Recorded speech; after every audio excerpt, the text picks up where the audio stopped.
And we are live. Welcome to this week's edition of the Funvee Tailgate presented by ThunderblogSports.com, a part of the Bullpen Cart podcast feed. I, of course, am the G-Man, Jordy Cannell. Joining me, as always, is my man, Matty D. What's up, buddy?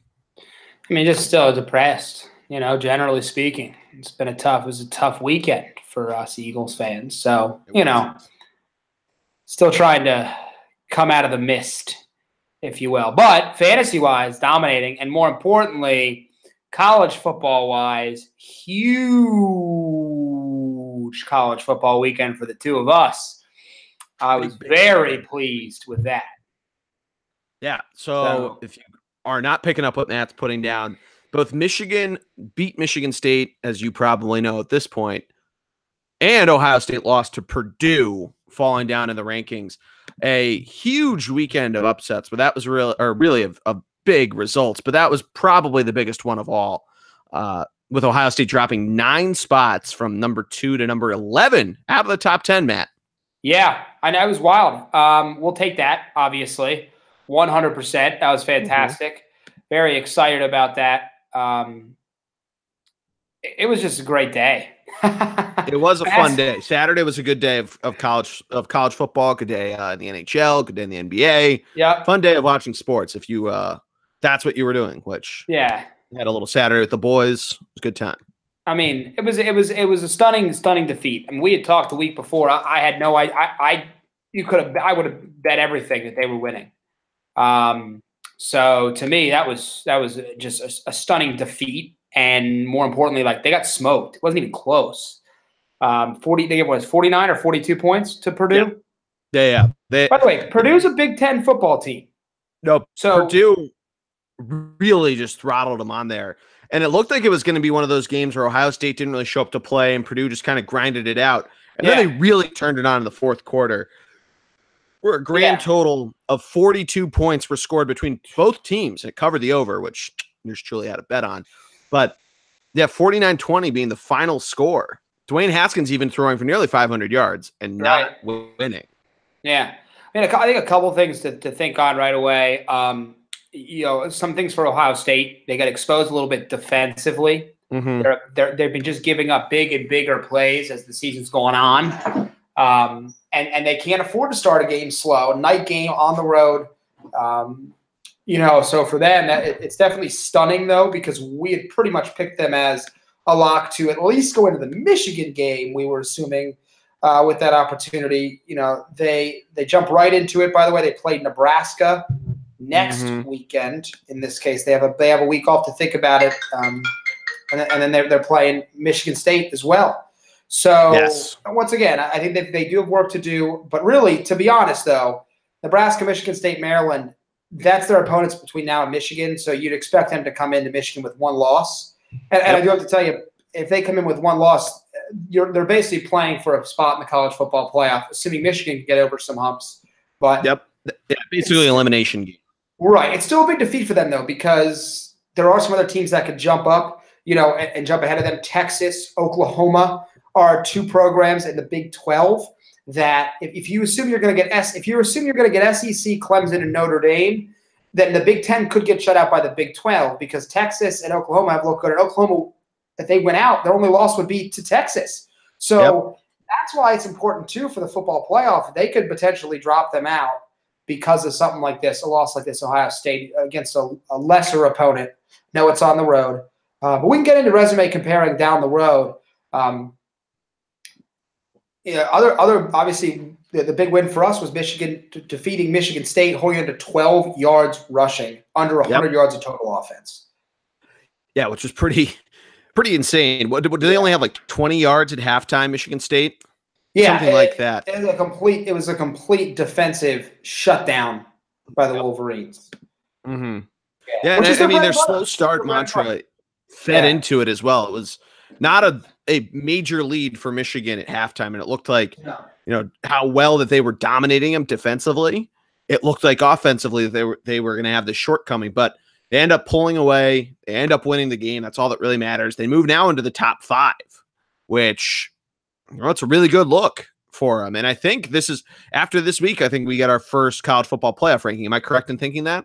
You are correct. It is the first weekend of that ranking coming out, which is obviously huge for a couple teams. Talking pretty extensively. The one that I think everyone's kind of keying in on is where does UCF kind of fall in? Mm-hmm. ESPN came out with their eliminator, where they eliminate teams from the college football playoff, and they have now eliminated an undefeated UCF team with somewhat of a pedigree. But their ranking is going to show if they have any opportunity to sneak into the playoff. It's also going to matter a ton for that group outside of the top three: LSU, Michigan, Texas, Georgia, Oklahoma, Florida. Those teams, where does that show? And so I think it's a big ranking. Yeah, probably it'll be really good.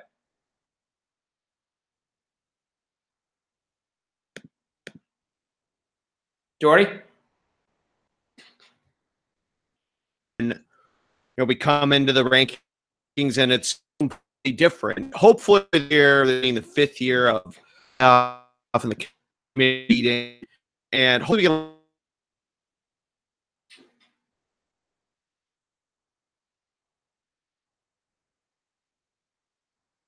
I think we might start to see that a little bit more and more as the season goes on, especially if Notre Dame stays undefeated. I don't think we're going to see as much kind of, moving and shaking, if that makes sense.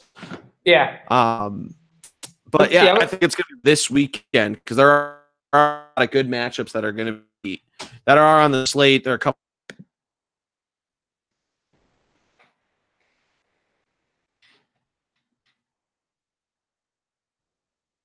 See UCF or even teams like West Virginia. These teams are kind of on the fringe, even if you want to say that they're quote eliminated. I know we tucked some teams away last week. You and I did, but they aren't out until they're completely with 2 losses.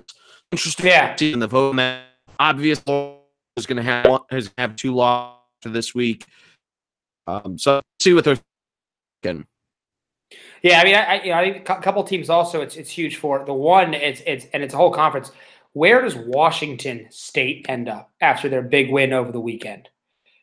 Currently sitting 14th in the AP poll. If they've got to come out high enough to have the opportunity to play in the playoffs as a Pac-12 team, they're the only one-loss team left in the Pac-12 now.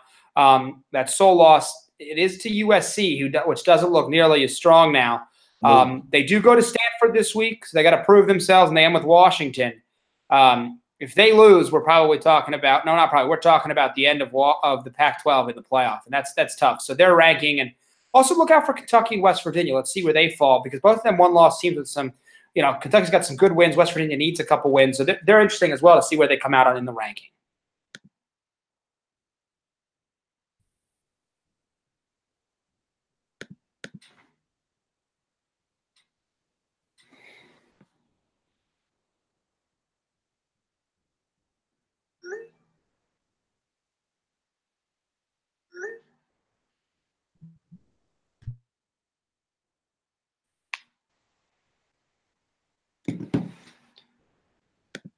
Yo, good? I hear you a little bit now. Matt. Can you hear me? Yeah, I can hear you. Can you hear me? Yeah, you were cutting in and out a ton. Yeah, you talked for a little bit. Why don't I call you back? Just reset the connection. Is that cool? Sorry. Is that all right? I mean, I don't have to. I'm just because you were in and out, and then I started talking, and I lost you.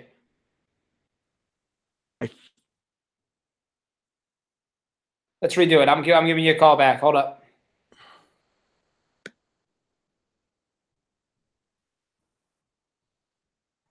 God fucking damn it. All right. It's so shitty.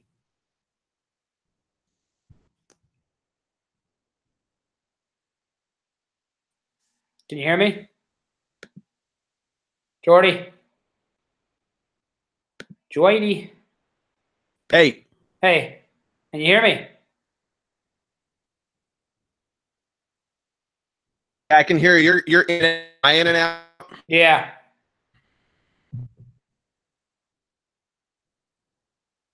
Hear me? Barely.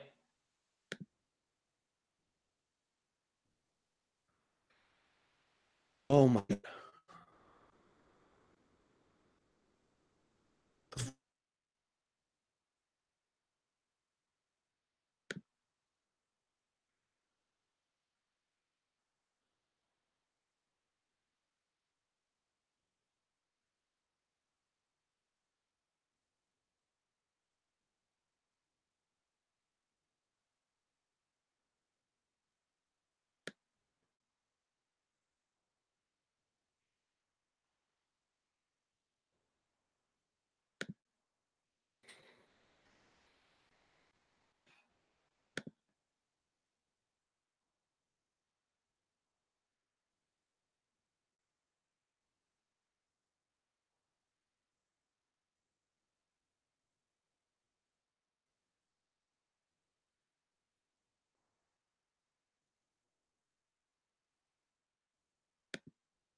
Hey, sorry, I'm podcast with Jordy, but his what's it called just crapped out his internet, so he's got to call me back. Sorry, I missed your call. Yeah, he wants to get it done early, so. All right, are you on your way back or? Okay. So I'll see you in a little bit. Okay, you all right? Okay. Oh, you sure? Okay, all right. Well, I'll see you when Are you get you back. on? Bye. Can you hear me? You're in and out. I'm in the hangout, bro. I'm in it. I'm in the hang. I'm in the hangout. Can you see me, bro? I'm in the hangout. Am I back on? Can you hear me? Barely. Can you hear me? I I can. I mean, I can hear you. It's in and out. I'm. A little better now. What the fuck?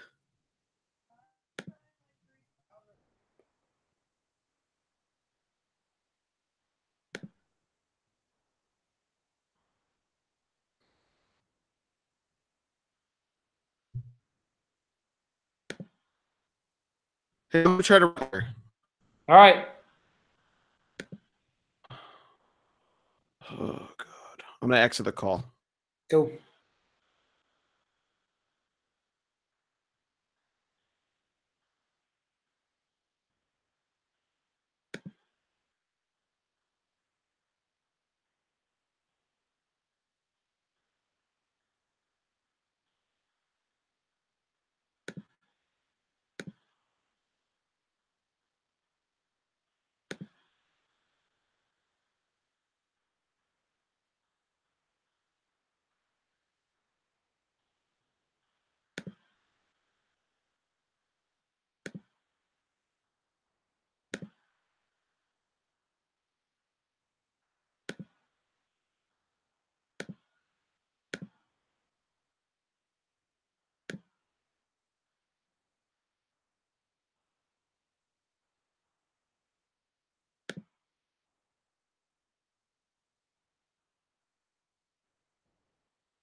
Jordy.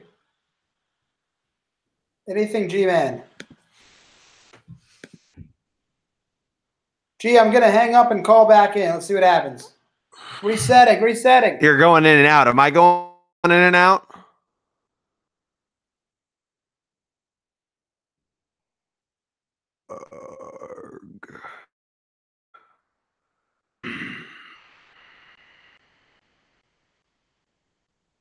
Yeah, can you hear me?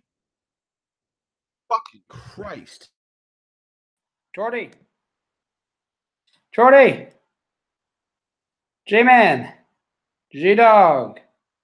Jody. Does my headset work? Let's try a video on YouTube. Right. Let us quest.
Are you still on?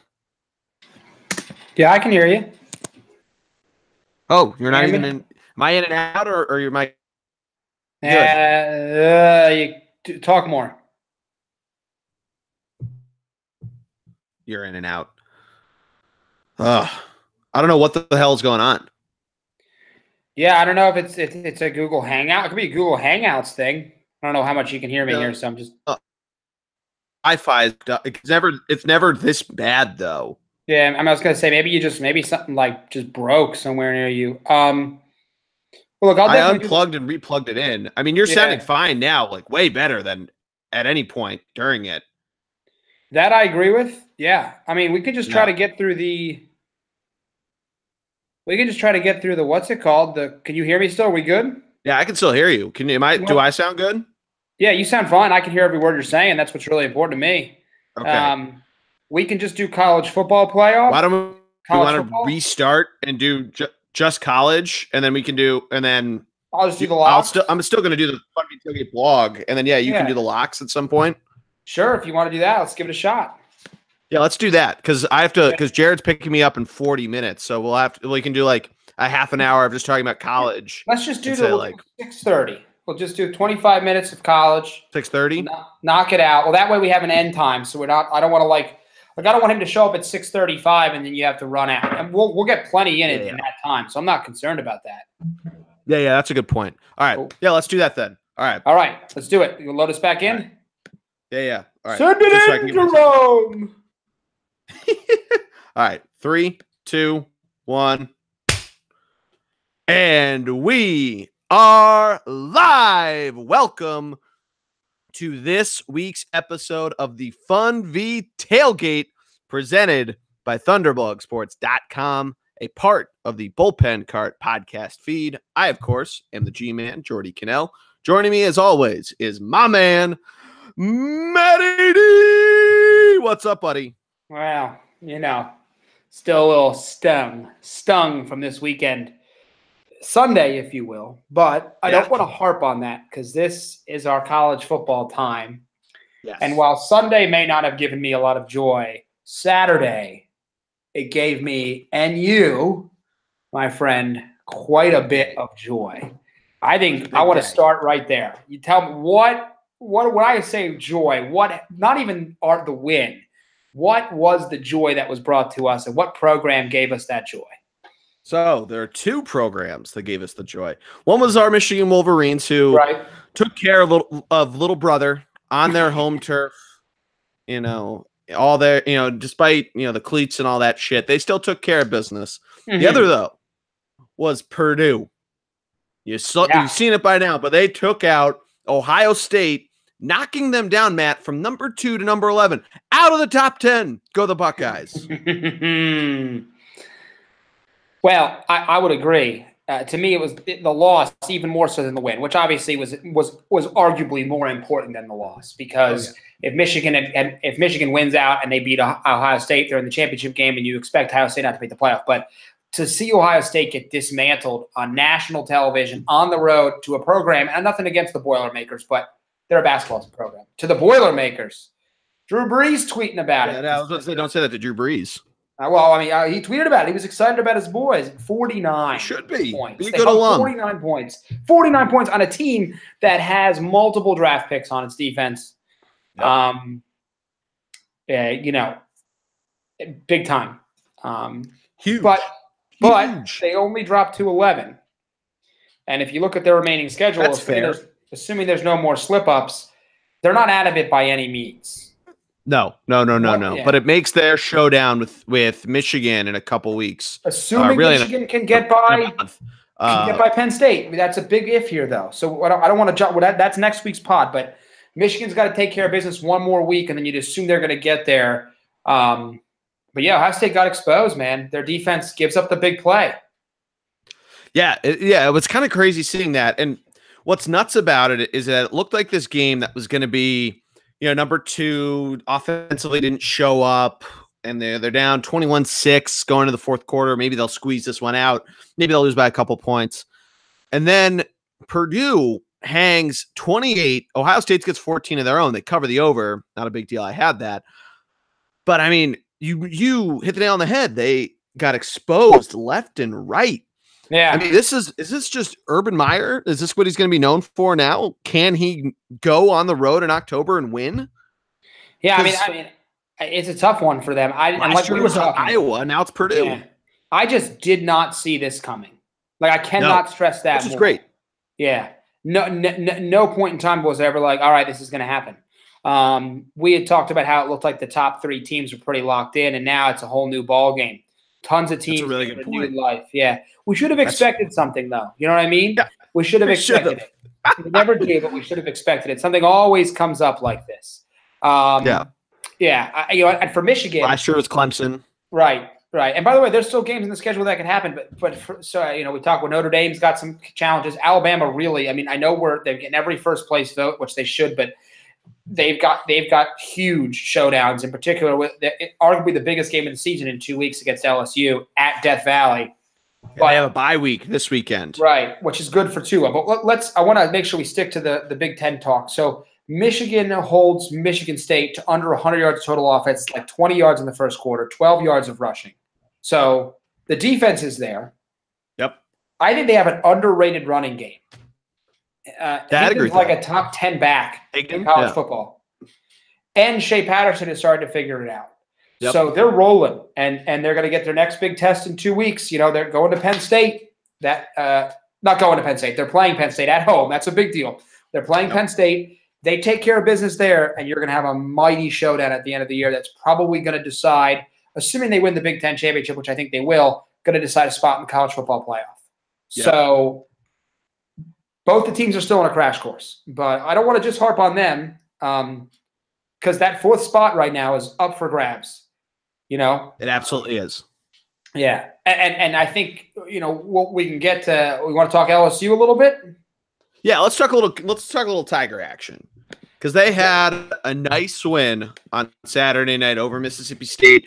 Just once again proving what their defense brings to the table because they stifled a Mississippi State team that they have a dual threat quarterback. They have this offense that at times looks like that they can pick apart teams, but then again, they're 1-3 now in the SEC. So start really selling off, but whatever stock that they might have left out in the market, it's not really a hot stock to own because now they're going to be lucky if they're getting anywhere close to a New Year's Day bowl, even after Christmas bowl at this point. Right. Yeah.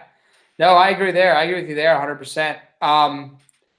But at LSU, their defense is legitimate. I mean, they're a top 5 defense in college football. Offense gets it done, I think, just enough, although they're going to need a lot more from Burrow in that offense against Alabama. But a big-time win this weekend. By the way, though, Devin White, their All-American linebacker, out for the first half against Alabama due to a targeting penalty in the fourth quarter. Oh. Yeah, that's a huge deal. He's a do-it-all guy. That's a big deal. Yeah, he's a move guy. He covers sideline to sideline. He might be – you could argue he's the best linebacker in all of college football. It's a huge deal that he's out for that first quarter.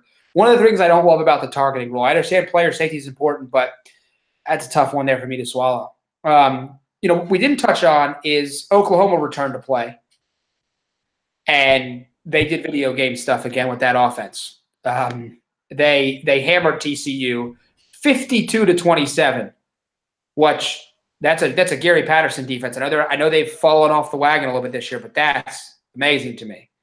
So their win, coupled with Texas's continued success, and they squeak one out against Baylor with their backup quarterback, means that those two teams appear to be heading in a direction of playing again in the Big 12 title game. Yep.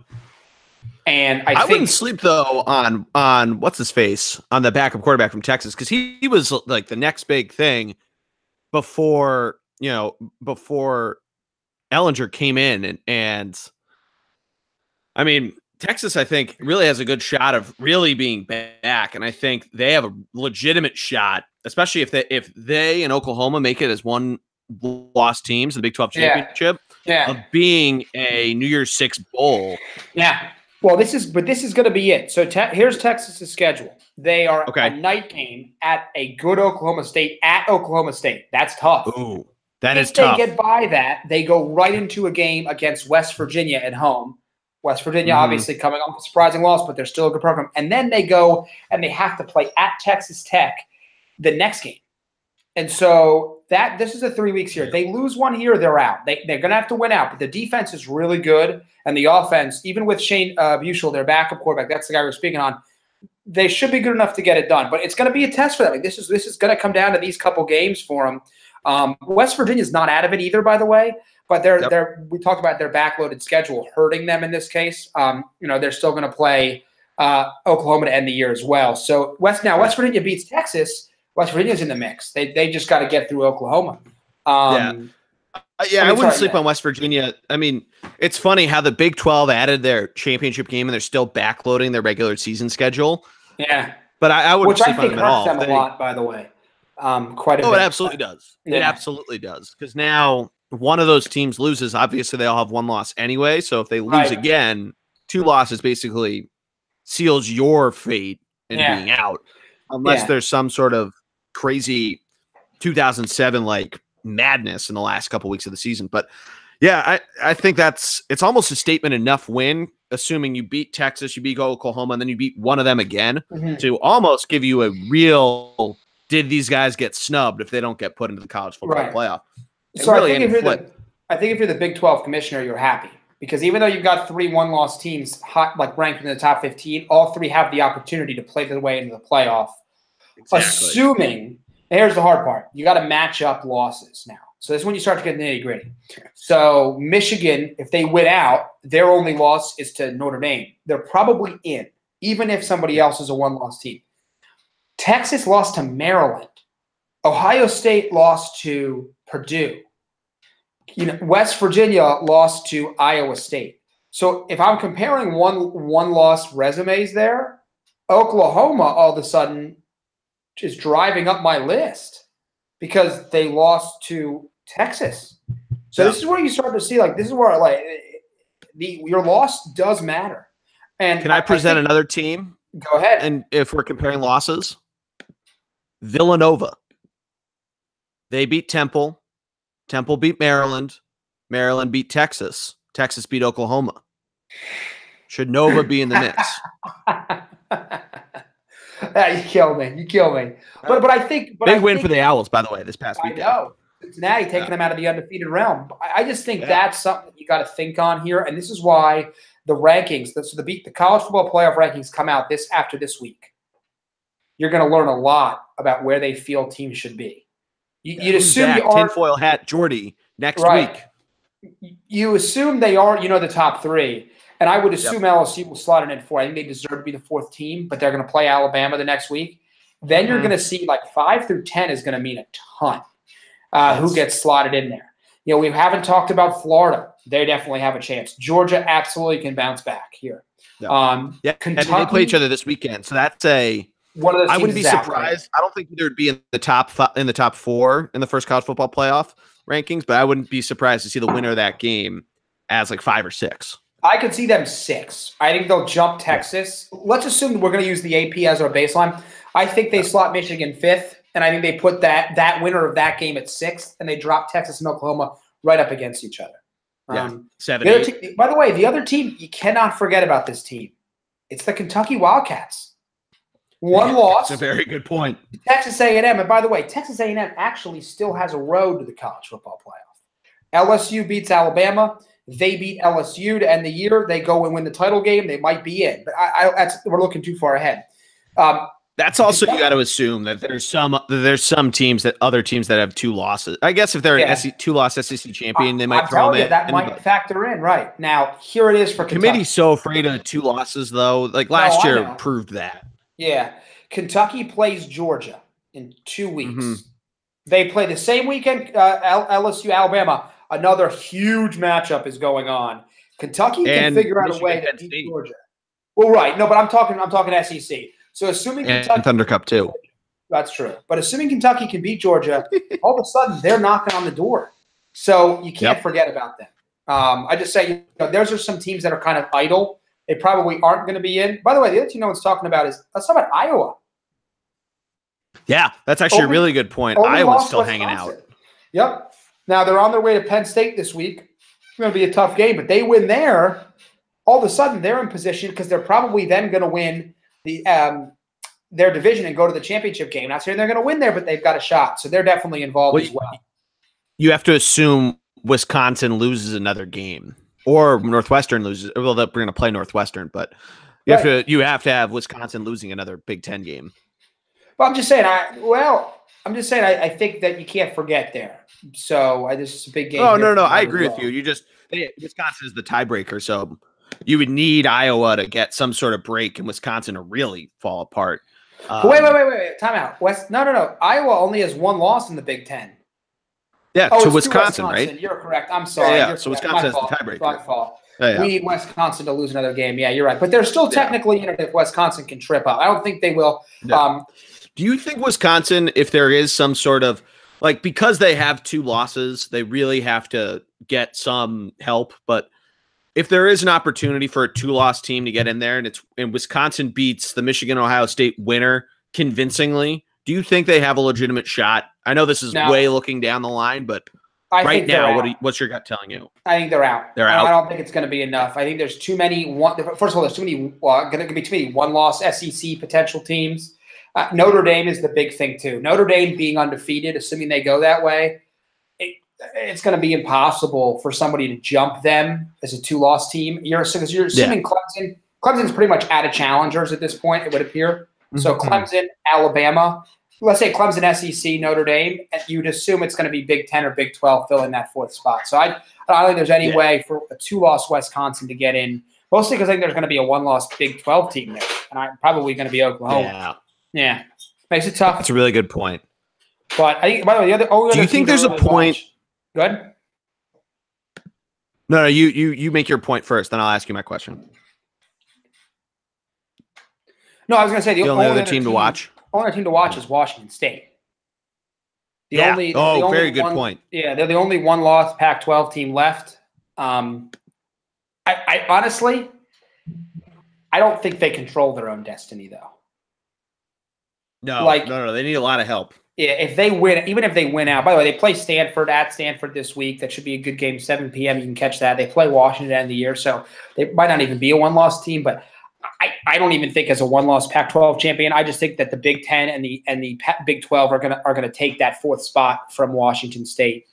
In this case, I can't see the committee putting like Washington State in over a 1-loss Texas, or even like a 1-loss Kentucky or West Virginia if they pull it off. So I'd be shocked there in that case. Yeah. No, that's a really good point. I think the Pac-12 at this point is pretty much tucked away, but who knows? Crazier things have happened. It might make chaos happen. If Notre Dame does make the playoff, I think we're going to see some real talk. Like in March, April, when it's kind of spring training time. We're kind of in that lull, probably right after March Madness, because we're in that lull in the last couple of weeks of the NHL and NBA seasons of people and starting to gear up for the draft. Start to hear some rumblings of do we need to get this up? Yeah.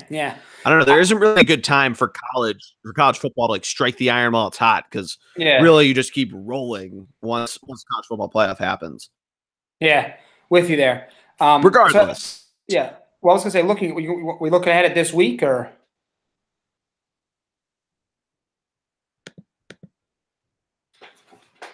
what were you saying?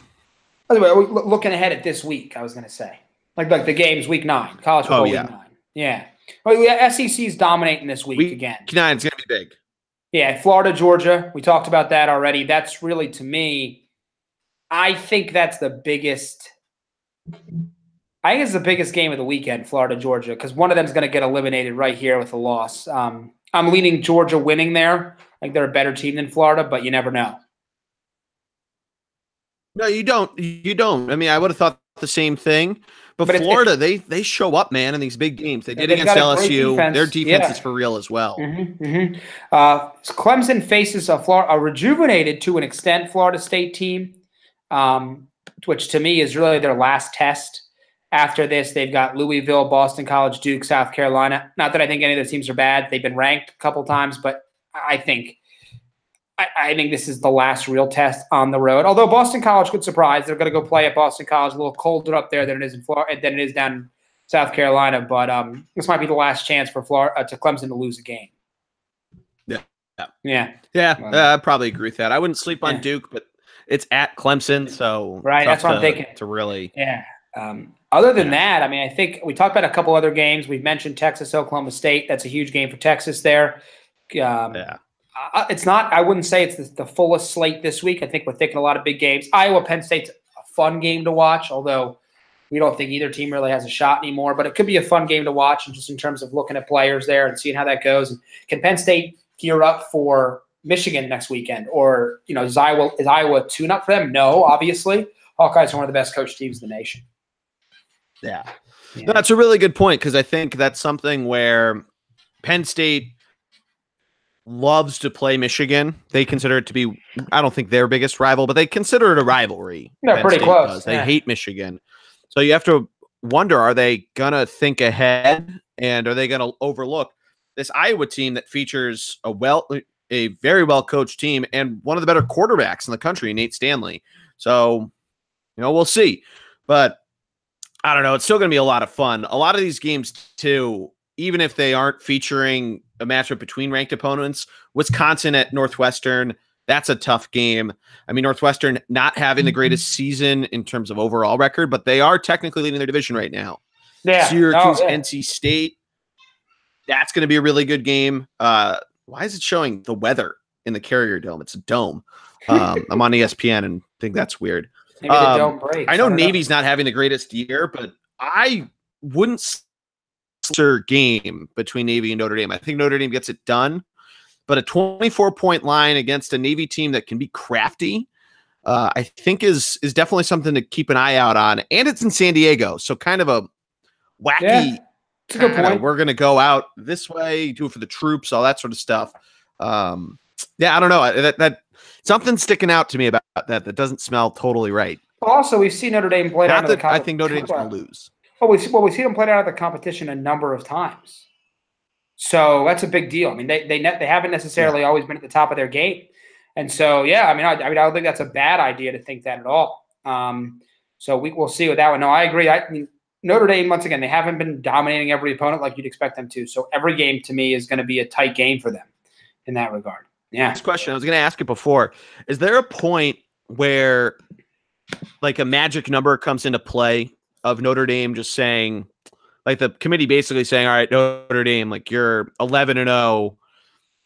Obviously if they go 11-1, they need to go 11-1. But is there a point where basically they can just phone it in and say, fuck it? Like, I think they have to win out. I think Notre Dame has to be. If they're 11-1, they're out. Here's the thing. So the Michigan win looks great, right? Yeah. Other than that, though, the Stanford win is kind of falling apart. The Vodtech win is kind of falling apart. Florida State isn't what we thought they were, and now USC isn't what they thought they were. So their quality wins are now Michigan and Stanford, maybe Vodtech, but really Michigan, Stanford. Yeah. Compare that to Oklahoma, who's going to have to beat a number of ranked teams, Texas, a one-loss SEC team that I don't know. I mean, would you put Alabama? If Alabama loses to LSU, Alabama loses in the championship game to Georgia or Florida, do you put them?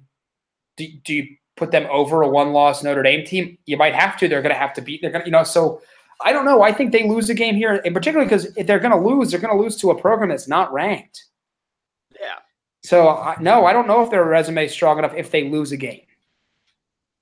Wow. Okay. Yeah. I mean, I agree to an extent, but I don't know that you almost have to hope Northwestern gets back into the rankings. Florida State does. Syracuse does. I mean, maybe the USC game. That's the only one that I could see the committee just saying, all right, away game, rivalry. USC's been crafty enough. But a late loss. So, think about teams that have won and lost. So, Texas lost to Maryland. They were out. Everyone's, they're done. Well, now they're all the way back to the top. Michigan lost to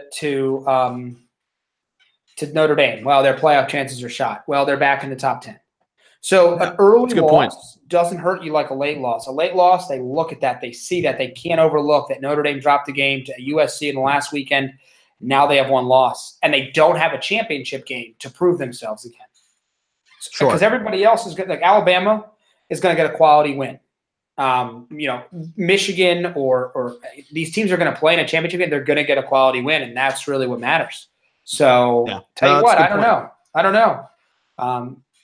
I do know we're going to wrap some things up. We've got a great slate 2 weeks. I can't wait to talk about it. I want to mention, though, Appalachian State ranked for the first time, 25, 5-1, only lost to Penn State. They're now a FBS program. Very impressive there for them. Congratulations for that program getting ranked for the first time. Yeah, that's a really good point. I noticed that for them that they were in the rankings. I didn't realize it was the first time, but I believe it's really the first led time. The charge. Yeah. I believe it, but I didn't. I noticed they got into the rankings and was happy to see them there. They've really led this charge, though, of how many teams have made the move from the FCS to the FBS. Obviously, they beat Michigan 11 years ago and kind of spurred their momentum of themselves moving upwards. But yeah, I mean, think about how many different teams that we now see in the FBS that either didn't have football 5 years ago, or was FCS 5, 6, 7 years ago. Liberty's an independent team, and Lehigh beat them 7 years ago. Like, doing good things. Yeah, I mean, moving up in the world there. I do got to say, because you mentioned Virginia Tech, I was at a wedding this past weekend of a couple friends of mine. The guy went to Virginia Tech, and they convinced their band and his wife to have the band introduce them to Enter Sandman. Oh, that's fantastic. I'd heard it was going to happen because the bride is one of Third and Girl's best friends. And when it was first introduced, she was very much against it. So somehow he convinced her. So shout out to Greg. Good Not work. Greg Piatelli, a different Greg. Gotcha. Yeah. But yeah, it was a ton of fun. Lehigh still looking for their first Patriot League win. They lost to Georgetown last weekend. Just got to give them a shout out because they're our guys. I'd love to tell you some way of how they're going to make up for it. They're playing Holy Cross, who's also 1-6 up in Worcester. So, fingers crossed, Matt. But I mean, I guess as long as they beat Lafayette, that's all that really matters. Yeah. Oh man, I agree with you there. That's all I care about too. Just beat them, we'll be good. Won't care about the rest. The playoffs are pretty much out of it at this point with 2 losses in the Patriot League. I'm pulling up the standings now to see if they even have a legitimate shot at trying to claw their way into it. But I'm not holding my breath there, but we'll see. I mean, they only have 98 points scored on the year. They've allowed, Matt, 262 points in 7 games. Not good. Not good. Lafayette also not very good, though. They've scored less points, but they've allowed less points. So we'll see what happens. Tailgate, very good. Georgetown, 3-0. Always forget Georgetown, Patriot League team in football. It'd be fun if there was some sort of combination in basketball, and Lehigh could get up to the level of the Big East, but I don't think that could happen. But we can discuss that as we get closer to college football or college basketball. First rankings just came out, by the way. That's true. Yeah, you never pretty see nice to see that. Never see Kansas ranked number 1 in football, but there they are in basketball. They weren't they number 1 in 2007? That crazy year, or were they actually? You might be right. They were up there. They were first or second, probably. Yeah. But yeah.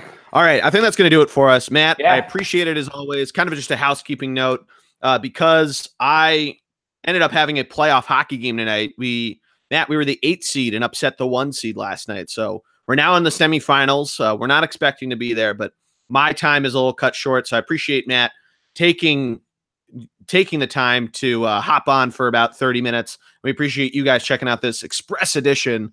Keep an eye out for my Funvee Tailgate blog. I'm finally done with this project I was working on. I have a lot more time to get blogs out to you. Matt is going to once again get out the cold hard locks for the NFL out this weekend on Sunday. I think we're going to be together to watch the Week 9 Eagles Jaguars in London.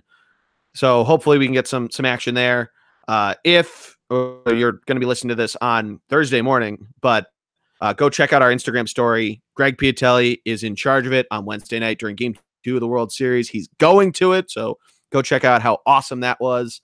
It's 2 hours until game time, but I'm sure it is going to be a blast there for him. Matt, thank you, as always. No problem.